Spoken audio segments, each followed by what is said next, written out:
Hey, scrappy people, it's Tracy Reed here today, coming at you with a really um, different, I suppose, layout from me using the Cocoa Daisy Peach Ridge collection. This is my first layout with the Peach Ridge collection, and I'm scrapbooking a story about one of my kids' first heartbreak. And they had their first heartbreak, and um, you know, I decided to pull him out of school and spend the day with him and take him to eat his feelings and do a little bit of shopping therapy just to have a little bit of a break from seeing, the source of his heartbreak and all of that stuff.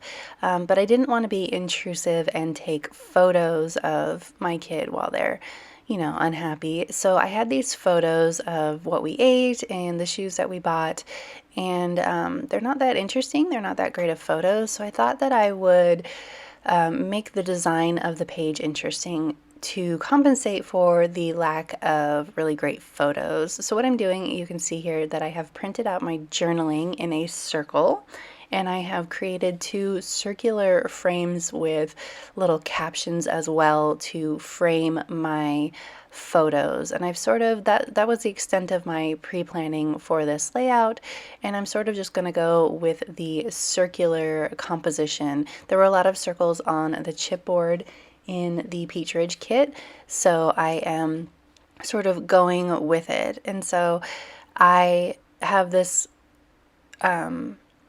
these two papers that are the floral, because the shoes are floral, so I decided to go with floral on the other side, and then the yellow gingham. So I'm kind of going with a sort of red and orangey yellow theme, and I did want to bring in some of the green from the collection as well, because there are little green leaves in the flowers, but I'm mostly going to stick with the yellow and red and orange composition here.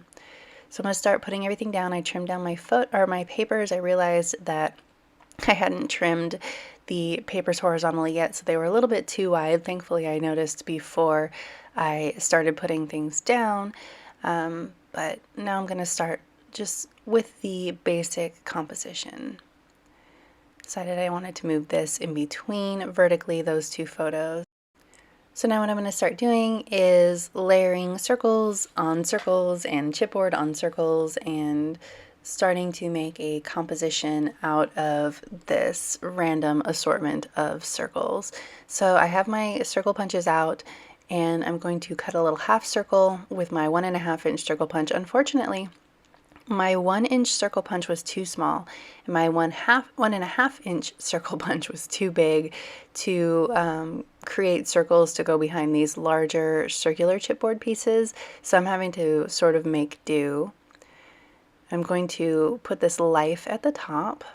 I was struggling. This chipboard wasn't very sticky, so I was struggling to get this all to stick. I did go in after I turned off the video and used some liquid glue on all this chipboard to make sure that it would stick and not come off my page later on down the line. Sometimes chipboard can be tricky that way, and you have to make sure that you double adhere it, especially if you're not going to be using page protectors like I was not going to be.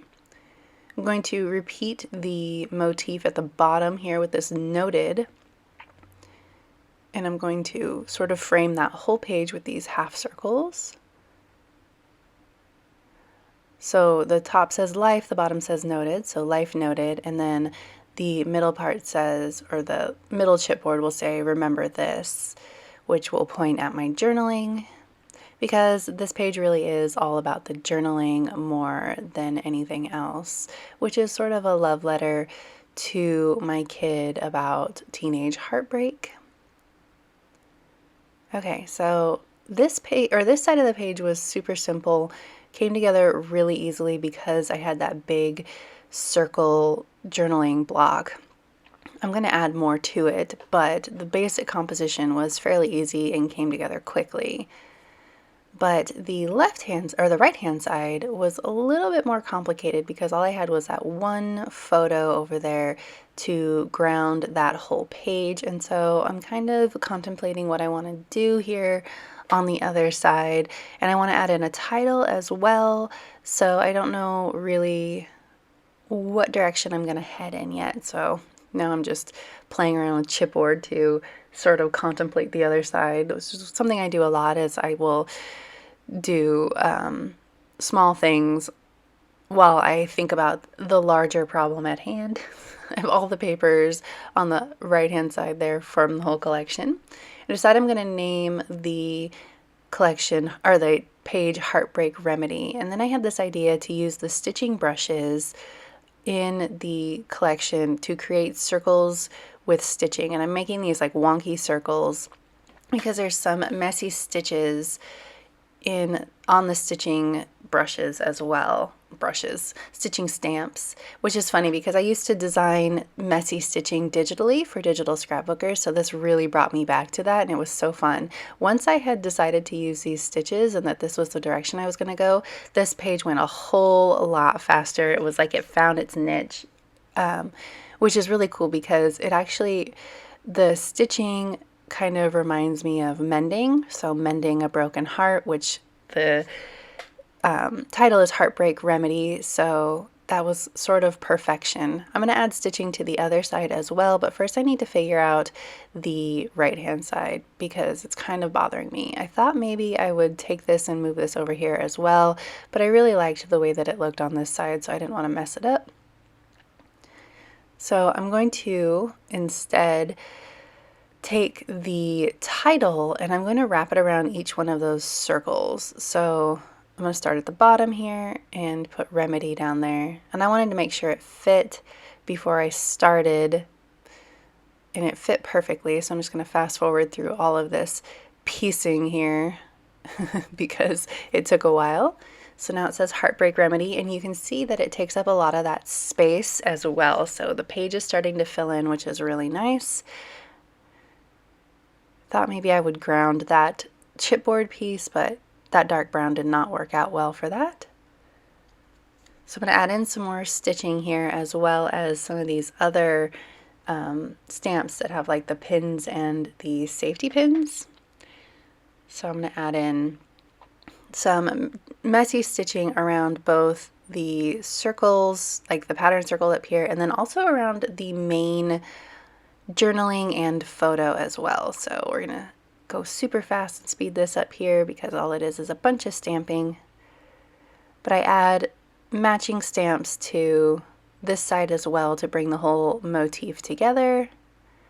Curving these stamps turned out to be a little bit difficult just to match the circle itself. I didn't want it to curve in a different direction. I'm going to add this to the bottom of that to fill in that space a little bit.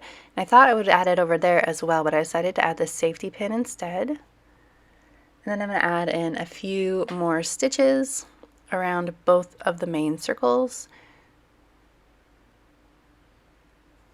And it's okay with these being a little bit wonkier. I'm not going to make them completely line up. Just wanted to have some of that V stitching around the edges, which I really think added a lot to it. And then I'm going to add this circle over here for some balance, and I'm going to call it good. Just add in a couple of little bits and pieces here and there. So if you enjoyed this video, I'd love it if you give it a thumbs up. If you're new here, go ahead and subscribe. I would love to have you. If you don't already, you can follow me over on Instagram. I'm at Tracy M. Reed. I'd love to see you over there as well. If you are interested in subscribing to Coco Daisy, there's a link in my bio, or not in my bio, in the description box below. All right, thank you.